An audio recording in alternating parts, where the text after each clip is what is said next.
Well, there's a couple more that I want to talk about. One that I really want to talk about because we haven't gotten a chance to talk about it on the show at all. In our very first episode of the podcast, we reviewed. I think we did Moon Knight and Daredevil. And Punisher. Yeah, but we didn't review Punisher in that first episode because it hadn't come out yet. Okay. And that's the one I really want to talk about.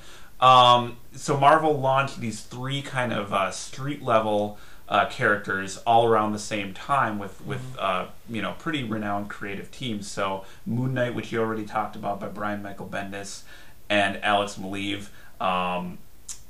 Daredevil by Mark Waid with really terrific art by Paulo Rivero and Marcos Martin. That one has emerged as kind of a cult favorite. It's gotten a real kind of small, real enthusiastic kind of fan following, mostly just for the sheer craft that Wade brings to the really tightly structured plots and the frankly sometimes just jaw-dropping work by Paulo Rivera and Marcos Martin, who do really inventive, just really well-crafted superhero comics. I also think the lighter tone of that book is a refreshing change for people who've seen that character go down some really dark paths. And great covers on the book, too.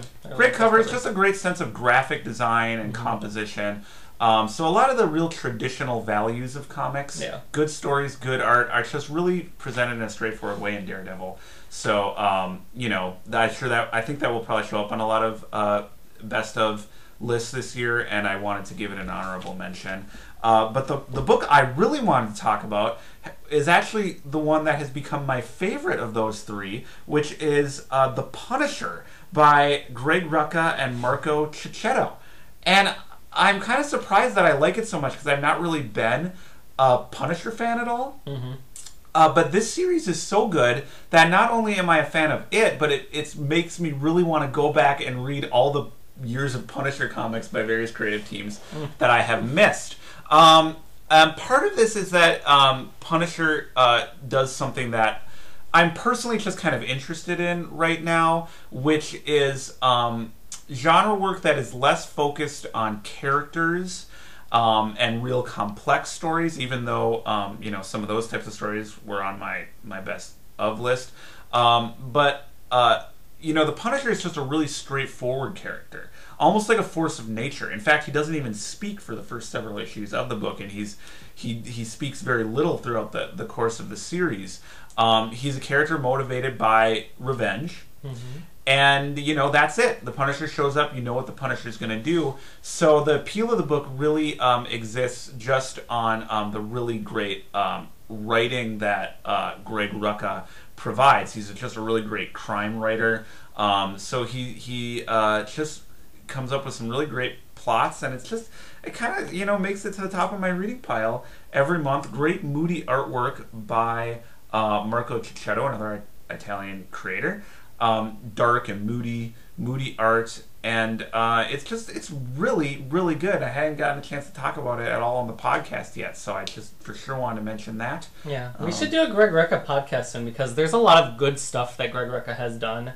And Marvel is going to be collecting Wolverine by Greg Rucka, as well as Elektra by Greg Rucka, which I think is one of the most overlooked superhero comics runs. It's an amazing run. But it had those horrible covers. It did have horrible Greg Horn covers, but the stories are awesome. Well, I believe it. And like I say, I really like the tightly constructed story and the plot. I think when the character is more of a blank or more of a one note, it allows you to really focus on the craft of the plot and the art and the construction of the story, and that's what I really enjoy about the Punisher. But there's also great kind of dynamic action sequences.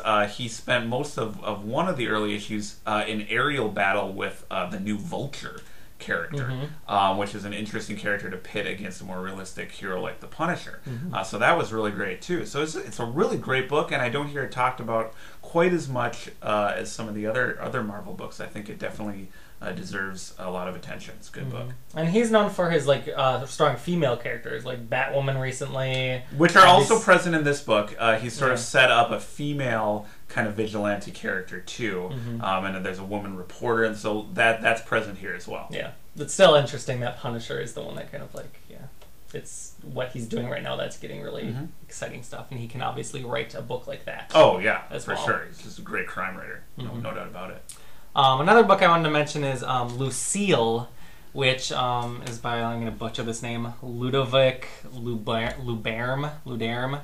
But it won the René Goscinny Prize in France, and it just came overseas from Top Shelf, and it's a very like gentle story about these two like kind of star-crossed lovers. They both have like serious issues in their lives, and they kind of run away together, and it's just a very nice story.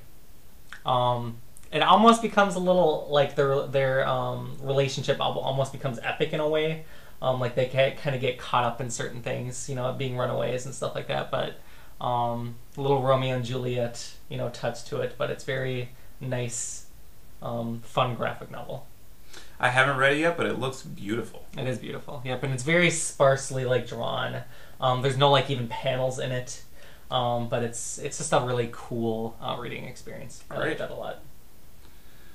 Well, I'm all tapped out. I'm sure you are. Unless you have others that you want to mention. No, let's... Well, we better wrap this up, otherwise I'm going to just start talking about Rob Liefeld again. God, we don't want that. Nobody wants that. All right, thank you for tuning in. Phew! Yeah. It was epic, man. Yeah, that was epic. And next time we come back, we will be talking about the books we're looking most forward to next year. Yep. I think I do want to say, too, just at the very end, a kind of final note on 2011, because next time we'll be looking forward to 2012. One of my absolute favorite comics-related things in 2011 was doing this podcast. So I really appreciate the fact that you wanted to do this, because it's kind of your idea. Like, let's get a webcam, let's do a podcast. And it has just been such great fun for me to sit down every week or so and pretend that there are more than 10 people watching us and just get to talk about comics. So I really appreciate the opportunity to do this, and I really appreciate anyone who watches this, certainly anyone who takes the time to comment on what we're talking about here. It's just really, it's affected the kinds of books I read in a positive way. And it's just been a lot of fun. So I really appreciate people watching, and you for having me at Comics and More. Yeah, it is a lot of fun, and yeah, we definitely appreciate the people who are watching this. And, you know, feel free to, you know, leave comments for us, you know, give us any suggestions and feedback. We're certainly open to it. But yeah, thank you for viewing, especially this podcast. Yeah, thank you if you stuck with us at the end. Have a happy new year. That is it for 2011 in comics. Next time, we're going to look forward to 2012. So we'll see you in the new year. Bye. Bye now.